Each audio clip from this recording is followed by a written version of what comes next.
సినీ నటుడు మంచు మోహన్ బాబు ఫ్యామిలీ వివాదాలకు ఇంకా ఫుల్ స్టాప్ పడడం లేదు. ఏపీ తిరుపతిలోని ఎంబీయూ యూనివర్సిటీ దగ్గర మరోసారి హడావిడి చేశారు మంచు మనోజ్. పరిసరాల్లో బౌన్సర్ల ఆగడాలు పెరిగాయని ఆరోపించారు మనోజ్. ఏపీ తిరుపతి జిల్లాలో మోహన్ బాబు బౌన్సర్లు ధ్వంసం చేసిన ఎఫ్ఐ రెస్టారెంట్ ను పరిశీలించారు.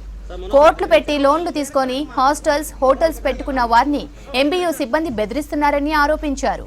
ఎంబీయూ సిబ్బంది హేమాద్రి నాయుడు, ఫోటోగ్రాఫర్ మౌలి వసూళ్లను ప్రశ్నించడంతోనే తనపై నిందలు వేస్తున్నారని మండిపడ్డారు. గొడవలు చేసే ఆధారాలు లేకుండా సీసీ కెమెరాలు లాక్కెళ్లిపోవడం ఆనవాయితీ అయిపోయిందన్నారు.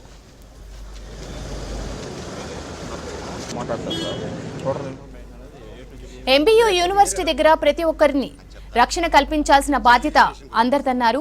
సమస్యను స్థానిక ఎమ్మెల్యే నాని దృష్టికి తీసుకెళ్తానన్నారు మంచు మనోజ్. మద్యం సేవించి సెక్యూరిటీ గార్డులు గొడవలు చేస్తున్నారన్నారు. రిటైర్డ్ ఆర్మీ వారిని ఉద్యోగంలో పెట్టుకుంటే మంచిదన్నారు.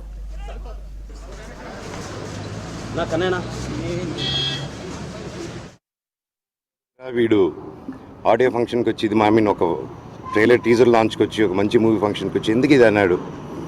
ఎందుకన్నానంటే నేను అక్కడికి వెళ్ళి ఫంక్షన్కి స్టేజ్ ఎక్కక ముందు నేను ఈ ప్రాంతంలో ఉన్నానని చెప్పి ఇక్కడ ఎవరైతే మనకు సపోర్ట్గా ఉన్నారో, ఎవరైతే కొంచెం గొంతు విప్పి కొంచెం ముందుకొచ్చి నాకు లెటర్లు పంపించి ఇక్కడ జరిగే అన్యాయాలు చెప్తున్నారో వాళ్ళ మీద దాడులు మొదలుపెట్టారు. ఎప్పటి నుంచో ఆ దాడులు బయటికి చెప్పుకోలేరన్న ఇక్కడ.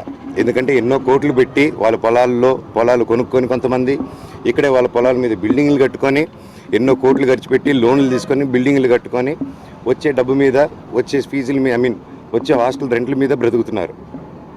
అలాగే వాళ్ళకు వచ్చేది అన్న దాంట్లో నుంచి హేమాద్రి నాయుడు వీళ్ళందరూ కలిసి కొట్టి బెదిరించి ప్రతి ఒక్కరి దగ్గర డబ్బు వసూలు చేస్తున్నారు.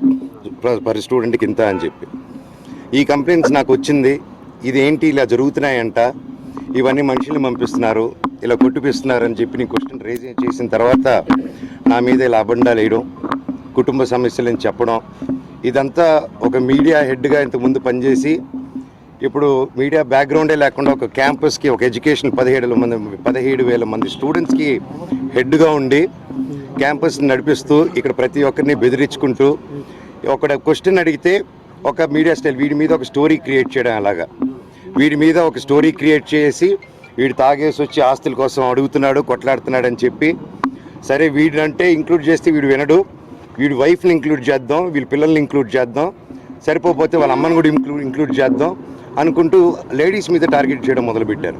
ఇక్కడ వాళ్ళందరికీ ఏమైపోయింది, అయ్యో హైదరాబాద్లో మనోజ్ని ఇంత ఇబ్బంది పెడుతున్నారు, మనోడిని అతన్నే అంత ఇబ్బంది పెడుతుంటే మనల్ని అసలు లెక్క చేస్తారా ఇక్కడ అనేసి ఒక స్ట్రాటజీలో వెళ్తున్నారు వీళ్ళు. అన్న నా సైడ్ నిజం ఉంది, వాళ్ళ సైడు నిజం లేదు, వాళ్ళని ఒక ప్రూఫ్ ఇమ్మనండి, నా దగ్గర అన్ని ప్రూఫ్లు ఉన్నాయి. సో ఇది ఆన్గోయింగ్ ఇష్యూ. ఇది మళ్ళీ చెప్తున్నాను, ఇది ఆస్తి గొడవలు కాదు, ఇది ఆత్మగౌరవంకి పోరాడే ఒక సమస్య. ఇది ప్రతి ఒక్క ఆత్మగౌరవం, ఇక్కడికి వచ్చే ప్రతి ఒక్క పల్లెటూరు మనిషిది, ప్రతి ఒక్క ఊరు మనిషిది, ప్రతి ఒక్క స్టూడెంట్ది, ప్రతి ఒక్కరి ఆత్మగౌరవం.